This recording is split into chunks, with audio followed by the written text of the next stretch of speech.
I'm Leon Todd for G66. Welcome to another Tuesday Tone Tip. On today's video, we're going to be taking a look at the tremolo block. I'm on the Axe-Fx 3 at the moment. The Axe-Fx 3 and the FM9 currently have identical tremolo blocks. Most of these tips and tricks will apply to the FM3 as well. Just keep in mind that the FM3 at the moment doesn't have all the same types as the Axe 3. Before we get started with Trem, I'm using the double Verb Silverface amp model with a matching 2x12 double Verb Dynacab in here. I've got a little bit of the large plate reverb and a bit of the studio feed forward compressor up front. This is what the neck pickup of my Strat sounds like.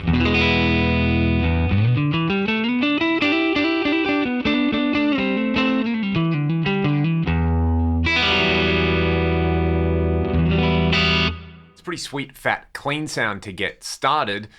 Like most people, I probably associate a tremolo effect with classic Fender amplifiers, but a lot of other amplifiers have used tremolo and used different methods to replicate tremolo. Some of those are mirrored in the Trem block here on the Axe-Fx, but to get started, at the default settings, we have this VCA Trem in here, which you can kind of think of as a generic all-around tremolo. If you're like really tweaking your trem tones, this is the one to use. The main parameters that we're going to work on with all of these trem sounds are, of course, the rate and the depth. Now, tremolo is a modulation effect, but it is volume or amplitude modulation in here. So essentially what it's doing is it's turning the signal up and down that's coming into it. I've placed it before the amp on here. There's no reason why you couldn't place it after the amp. Totally up to you in here, but let's just have a listen to the VCA Trem at the stock settings. Then I'm just going to simply tweak the rate and the depth. As the depth goes higher, you're going to get more of a swing in volume. As the rate goes higher, obviously you're going to be hearing more oscillations per second in there. Let's hear it.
Tremolo is such a classic effect, and it's a really easy way to add some movement and some character to an otherwise straightforward sound on there. Of course, if you add a little bit of grit in there or a little bit of distortion, you can have even more fun, but we'll get to that later, and I'll revisit the VCA Trem a little bit later when we talk about some of these more advanced parameters in here.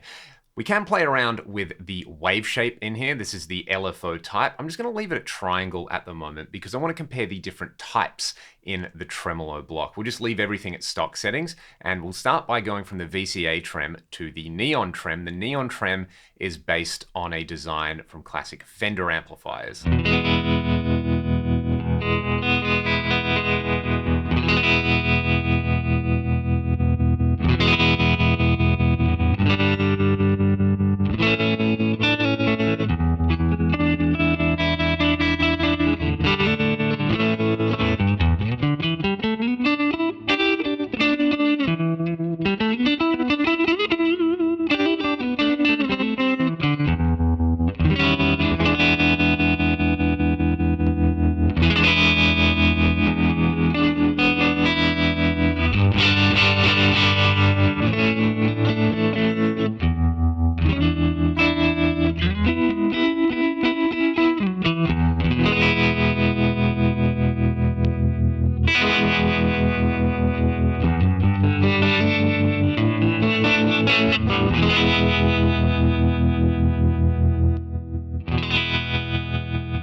pretty interesting how much the character changes between all of those tremolo types. You could hear that the neon trem is a lot more aggressive and throbby, for use of a better term.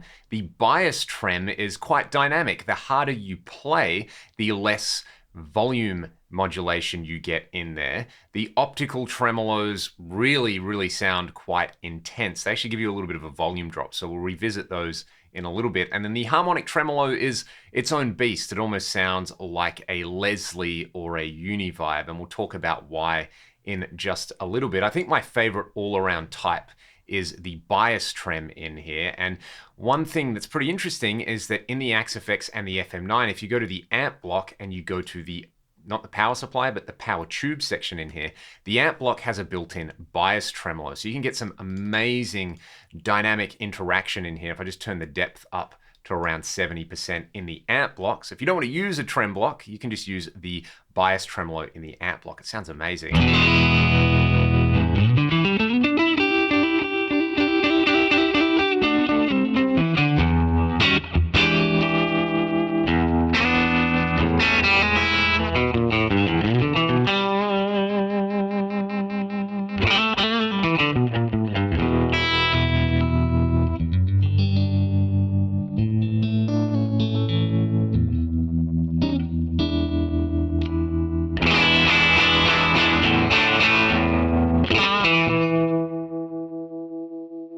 You can really hear the magic of the bias tremolo in there when I was playing hard and loud. I actually didn't have that much of a discernible effect. When I backed off my pick attack and my dynamics, I had a far more pronounced effect. So if you don't want to use a trem block, like I said, and you really want to get the most out of that dynamic aspect of the bias tremolo, use the bias trem in the amp block. If you're on an FM3, you can still use it in the tremolo block over here. Let's talk about a few more extra parameters that we've got in the trem block, and I'll use the bias trem. To do that, the big one, like I mentioned earlier, is the LFO type in here. So triangle is the default type for all of these. If you want a smoother trem sound, of course, try the sine wave.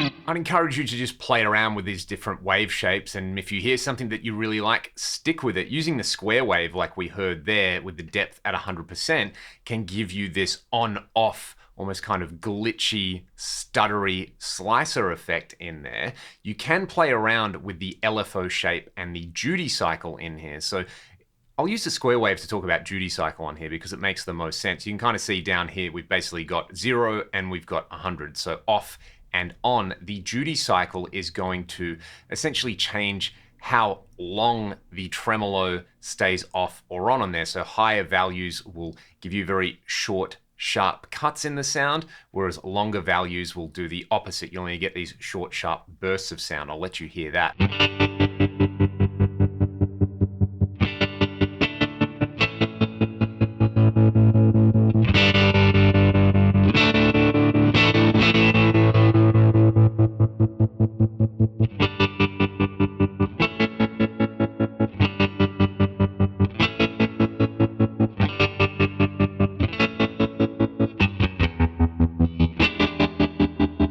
There is also an LFO shape parameter in here. I'll use the triangle wave to demonstrate this one. You can see that it's just kind of tilting where the maximum point is on the trem. Let's have a listen to what that does.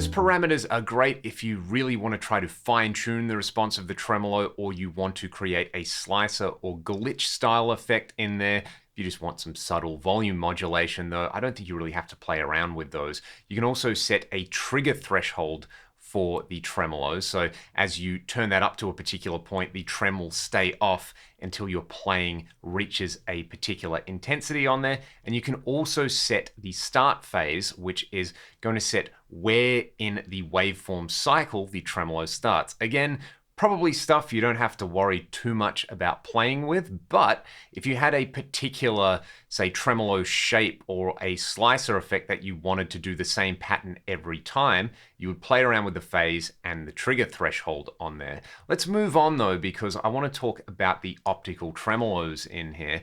They've got a really unique kind of gritty, dirty feeling about them to me, where they really pull out a lot of volume quite intensely compared to the other types. So what I like to do to get them basically to unity gain is to turn the level up a little bit, but you could take that even further and actually dial in a bit of a boost with a tremolo block in here by turning that level up. So let's just hear it with the stock rate. I kind of like this with a slightly slower rate and depth on here for that kind of swampy 60s and 70s tone.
And of course, combining tremolo with spring reverb is a beautiful thing on there as well. That was the optical trem, again, chopping up the tails of this tube spring reverb over here. If we go back, say, to the neon trem, though, this will kind of give you more of an old school Fender vibe on there.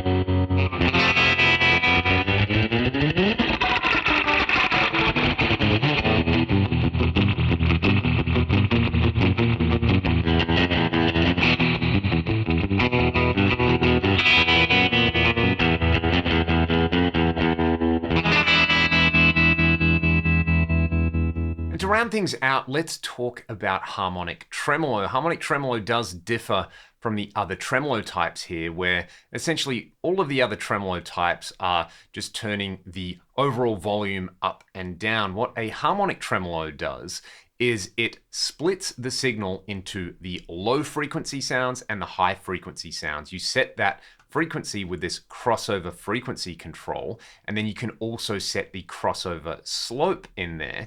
What it then does is, as the high frequency volume is turned up, the low frequency volume is turned down, and vice versa in there. This is why it kind of creates more of a phaser or univibe style effect on here. If you just want to use one block for your tremolo and your kind of univibe, phaser, Leslie style sound, you could have, say, channel A as one of the trem types that we've talked about and channel B as the harmonic trem on here. I do like this with a sine wave LFO rather than the triangle. I think all the others, I just kind of dig the stock triangle. I'll change the crossover slope in here as well, and you'll hear more of an intense effect as well.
That's all for today. Hopefully this provides some insight into the tremolo block in the Fractal ecosystem, and hopefully this provides some inspiring sounds for you to play around with in your own presets. I know there are some absolute experts about tremolo and Fender experts watching this video, so let me know any more information in the comments section below. If you know a little bit more about the history of particular tremolo types in old Fender amps and other amplifiers, please let us know in the comments section below.